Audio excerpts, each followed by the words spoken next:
Hello, ladies and gentlemen. Welcome back to the Miss Sensational Gaming channel. I'm your host, Brittany, and in today's video, I'm playing a game I already play on Twitch, and it is the free mini version of Unsolved Case Files.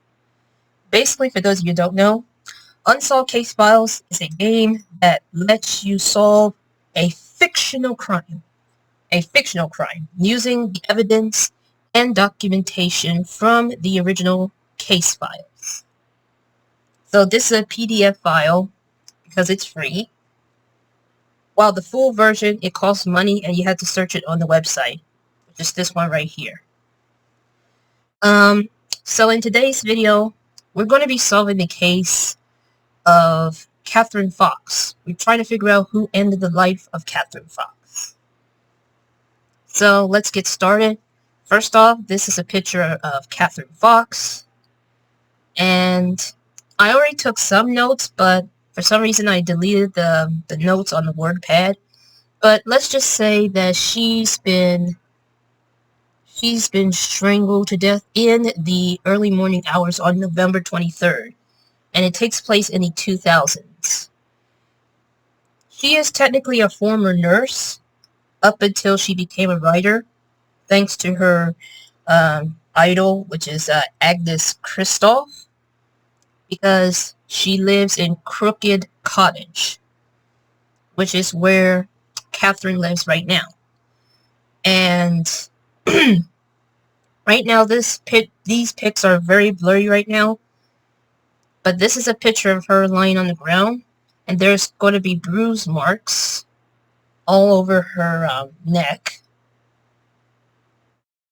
So this confirms that she's been strangled. And this girl right here is an eyewitness. And by eyewitness, I meant a witness of what she discovered. She's the one who found the body of Catherine. And let's see, what else? She is an eyewitness, and this is her statement, which unfortunately you could not see, which is very annoying. If there's one thing that I know about PDF files, it's just it always tends to take longer to get this quality of the image to clear up.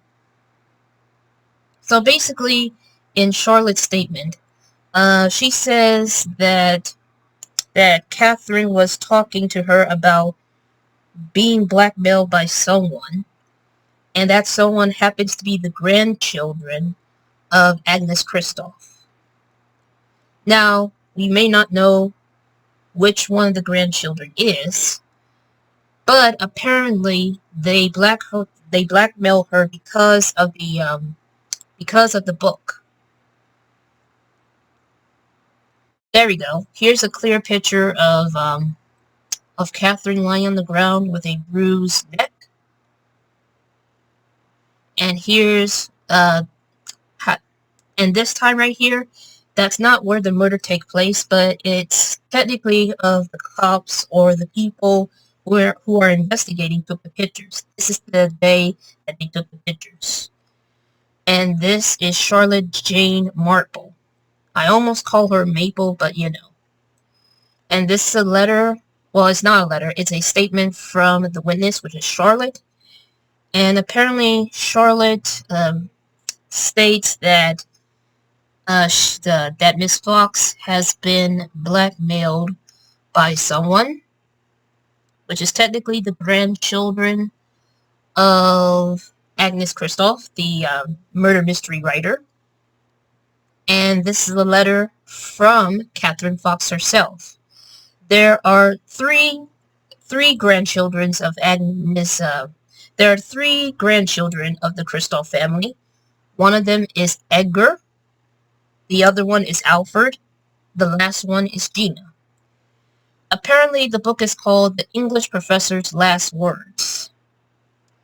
And she took the manuscript that may contain that story. And the reason is because she refused to allow the grandchildren to profit their grandmother's death, because they sincerely do not care about her and her demise. All they care about is the paycheck. which is why Catherine took the manuscript and all that kind of stuff. But then many years has passed, and someone is blackmailing her because they found the book of the English professor's last words, and they know that Catherine has it, and they plan to blackmail her and expose her as a fraud or some sort of plagiarist or whatnot. And that's my dog sneezing. You okay? She's okay. She's just have a bit of allergies. Probably with all the flowers and stuff. But the flowers out back is so pretty.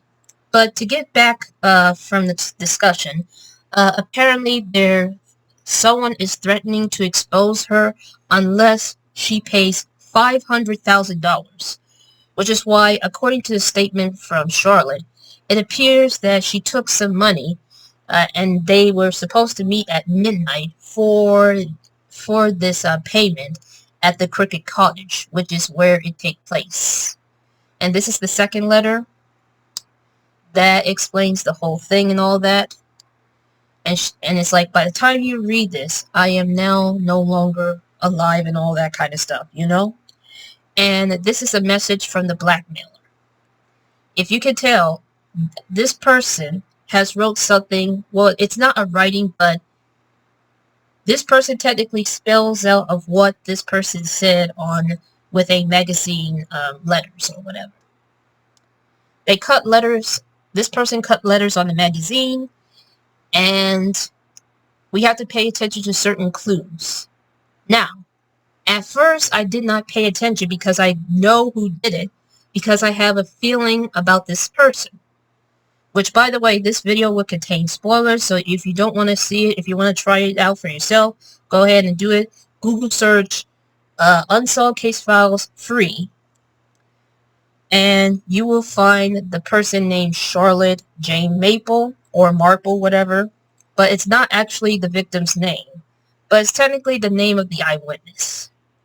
They got a little bit confused here, but it's technically Catherine Fox, the victim. It says, I found a copy of my grandmother's last book and can prove you stole it. That's technically what this person meant.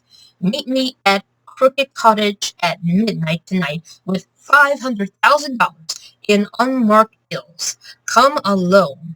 Or all your fans will find out you are a fraud. So that's a message to the blackmailer and, of course, the murderer. Okay, so these are the suspects here. It's a bit blurry. There we go. So this is Edgar, which of course, when I first did play this game on stream, I have this strange feeling about this person because of the look. Alfred, he doesn't look that bad, and Gina, she may be the kind of person that is manipulative and always gets what she wants, but I can tell that according to her interests or her words, it's not the case. So this is their, like, either their statement or their interest.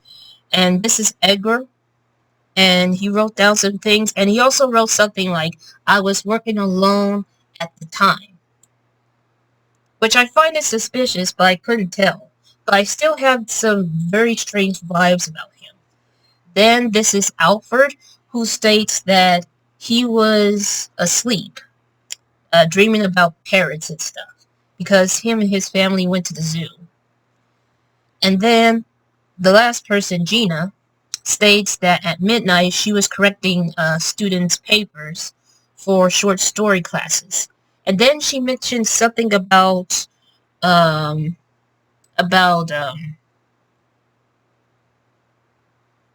about how bad their writing or spelling is. I don't know.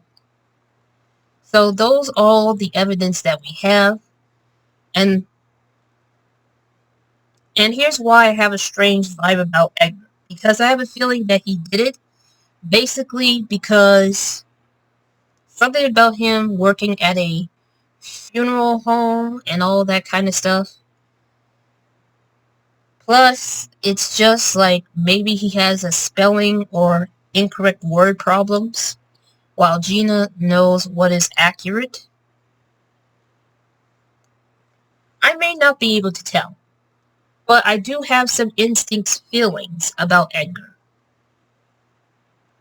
And according to what I discovered, the ransom note is probably one of the evidence that led to Edgar being the killer. So that's why I must warn y'all, this is a very bit of a spoiler because I already looked up everything and all that stuff.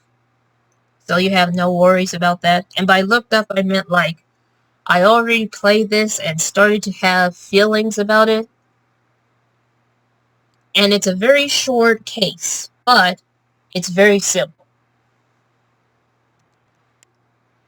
Alright, so let's go to this site right here.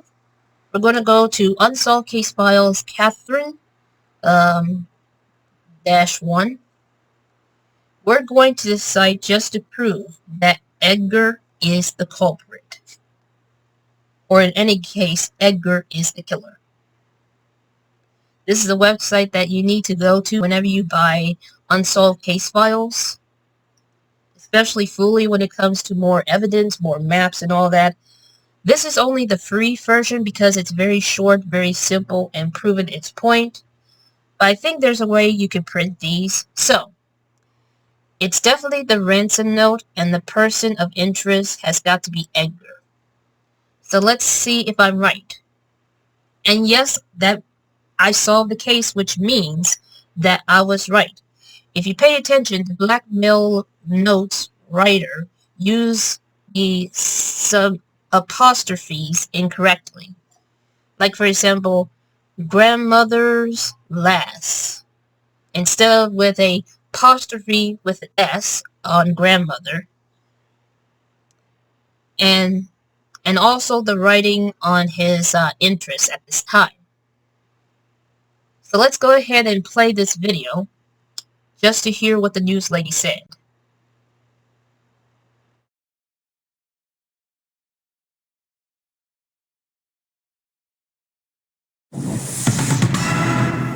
Tonight's top story, a cold case murder from nearly 2 decades ago has finally been solved.